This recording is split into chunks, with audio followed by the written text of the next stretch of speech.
Good to see you, my man. Good to see you. Good to see you. Give me the temperature of your football team. What excites you the most about your football team? Yeah, there's a lot that excites me about this team. I think they've approached training camp the right way. They're a very hard-working team.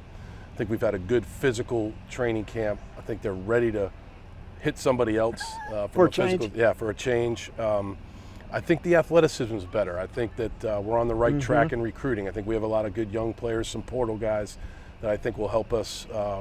Look, you never know. You never know how the season's going to go, but I feel like we're in a good spot right now. Have a good week of practice here and be ready to go on Saturday. You mentioned the portal. When you were first coaching college football, it's different than before. Very different. Correct? Yes, sir. How do you coach now with the portal? It's funny, going back to when I was at Penn State, we actually kind of dealt with that a little bit, which was 13 years ago. You've been 10 Coach of the Year, correct? Yeah, in that year, but the when the sanctions came out at Penn State, those kids could transfer anywhere, so we had to recruit our own team. So we were a lot of these guys on the staff were pretty practiced in that, making sure you develop relationships with guys. But it is a lot different, right? There's right now there's still 2 portal windows, one after the season, one in the spring, where guys can go and they can leave and they can be eligible right away to play. So you got to do a great job, I think, Steve, of recruiting and developing relationships with your own team. And I think we've done that. We've retained, I would say, 90% of our team, and which is hard to do nowadays. Yeah, I think we're in the top 5 in the country of retaining, and that's our philosophy. We don't want anybody to leave. We want them to stay. We want to coach them. We want to watch them get better. We want to see them improve. There's not anybody on this roster that we want to leave. So we want them to stay here and let them get the BC experience. And let them develop. That's right. You brought in a quarterback. Yep. From Alabama. Yep. Lonergan. Yep. Tell me about him and what he brings to the table.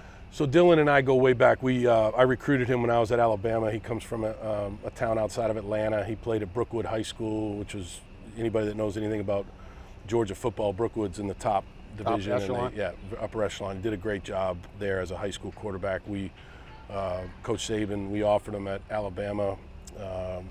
He was recruited by Georgia, Stanford, Clemson, South Carolina. So he was a highly recruited guy.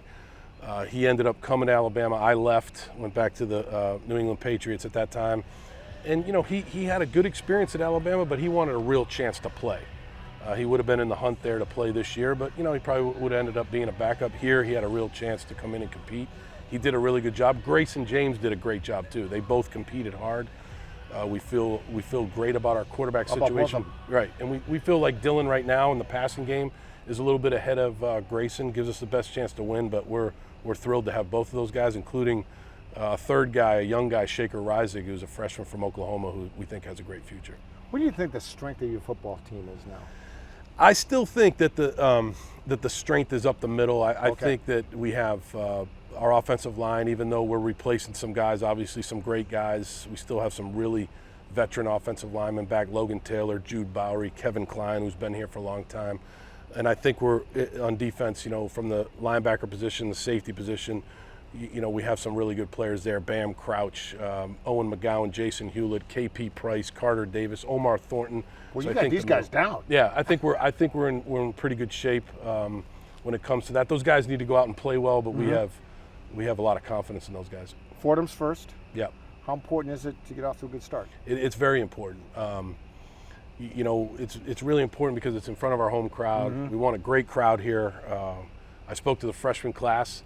They had their super fan, T-shirts on. I said, here's the definition of a super fan: show up early and stay late. Stay up throughout the whole game.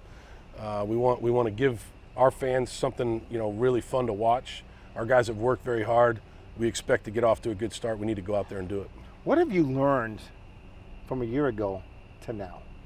I've learned a lot. As far as being here. Yeah. No, I've learned a lot. You're right. It's 33 years in coaching, but it's a new place, right? Right. Even though I'm from here, Colleen went to school here. Right. I have a lot of great friends that played here.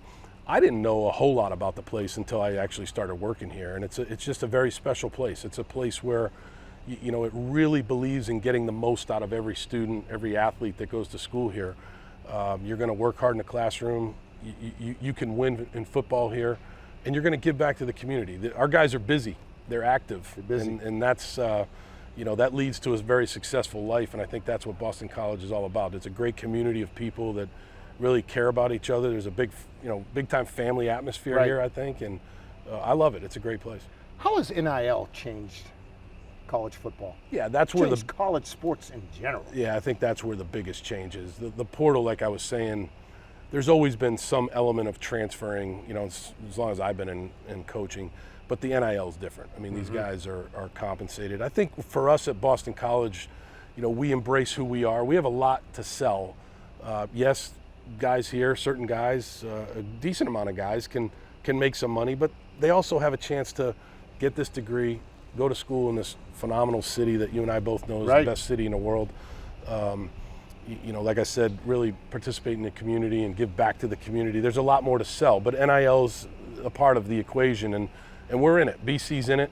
BC's made a commitment to it. I think over the course of time, BC will make even more of a commitment to it, but we that's part of what we talk about with our guys, but not the whole thing. It's only a piece of the pie. You invited back alum to come in and speak to this football team in the past. How important is that, and how much fire do they still have to see this team do well? Yeah, they do. The alumni network here is as strong as any place I've ever been. Is it really? It really is. For you to say that, because you've been around. Yeah, no, I've been. It's very. The guys that played here have a tremendous pride in what happens on the field here. They also have a tremendous pride in networking with the current players. So, during the spring we had 16 guys come in, all from different occupations: an NFL player, a judge, a teacher. Obviously businessmen, lawyers, and they all spoke to the team, and then they broke up into different rooms, and guys that were interested in that occupation could go visit with them. Wow. It was fantastic. Yeah. We had 50 guys that wanted to come. We could only bring 16 in at a time. We'll do it again during the bye week. Like you said, we've had Matt Ryan speak to the team. Luke Kuechly has been by practice. Anthony Crossan, who played here with Sean Guthrie, who's our director of player development, has done a great job for a couple Sundays during training camp, giving a spiritual message to our team. So we have a lot of great alums that really care. My best friend growing up, St. John's Prep, Mike Panos, has tremendous pride in Boston College, and so there's a lot of guys like that. How much does it help? You've already been to college, coming from the pros back to college. What's the biggest adjustment you had to make? Yeah, there's definitely adjustments. There's a lot of things that are the same. Football's football, blocking, tackling, throwing, catching, reading coverage, technique, all those different things. But there's a lot of things that are different. These guys, they go to class, so we practice in the morning, and then from 1 to 7 p.m. they're in class. Or they're doing something in the community, which in the pros they do that too, but it's a very busy schedule. The other thing that's a big difference that I say a lot is what? That people look at me and always ask, what is you can spend a lot more time with a college player than you can a pro player. And the pros, when the season's over, they're gone for a while, right? And then they come back for off-season program, OTAs and stuff. In college, you have them, they get a few weeks off here and there, but you have them 365 days a year, and especially your strength and conditioning staff. And our guys, led by Craig Fitzgerald, they do a great job with these guys. So I think you can really have an impact on a college football player relative to on the field, but obviously also off the field. I'm going to ask you something sort of bizarre, but can you tell when the team comes on the field, can you tell when your players are locked in? Can you tell? That's not a bizarre question. Can you tell? That's not a bizarre question. Can you tell us like, oh, so-and-so is just out of it today? Yeah. Or yeah. I mean, that's the one thing about coaches and warm-ups, right? So myself included, every coach that I've been around, we try to make judgments off of warm-ups. That's where you make a mistake. Really? Could be the worst warm-up you've ever seen, but they come out and play like gangbusters, or it could be the best warm-up you've ever seen and they play. But I do think you can tell individual guys who you're going to have to, maybe they're nervous, maybe they didn't get enough sleep the night before, maybe they don't feel well, whatever it is. You have to do a good job of kind of gauging that guy and see where he's at to be able to help him before the game starts. I've seen that, but I think you can tell. I think it's important as a coach that you're able to. Your first question, what's the temperature of the team? I think as a coach, that's one of your jobs, is to really do a good job of understanding the temperature of your team really every day, not just game day. How much do you love it here? I love it. I'm from here, that. I grew up 30 minutes north of here. I love coming to work every day. I enjoy this place. I love the people I work with, Bears, Najarian standing right here. There's You know, the just best. great people to work with. And you brought him from New England, Yeah. from the Patriots. So I mean, he's got the temperature here too. He does. Yeah, right? yeah. I mean, I wouldn't be able to do anything of what I do from a coaching standpoint without Bears. He's been a hugely valuable part of, you know, the beginning stages of this. You know, what we're trying to build here. Just the day-to-day relationships. That's very, very important in my life and in our football program. And we have a lot of people that you know, Bears and I have brought in that have been very valuable here too. You know, we have you know, support staff people, Right. strength staff, medical. Joe Van Allen's here from the Patriots, who you remember was at Right. the Patriots. A lot of player development. Sean Guthrie, who's our new player development, has made a big impact on these guys in the last 4 or 5 months. So feel good about what we're building. Just need to keep it going that way. Have you got a chance to reach out to Vrabel, and has Vrabel reached out to you? I know you guys are friends. I know Yeah. you know the BC connection. You had a son that used to play here. Yeah. So it's like, I Yeah. mean, you guys are not that far from each other. I'm more connected to his son Tyler because he's working for us. He's we call him the offensive line consultant. He's doing a great job. He's an awesome guy. Like you said, he played here, got his degree, and now he's coaching for us. He's helping coach, Wow. and he's doing a great job. I have not talked to Mike a lot. We text Right. now and again.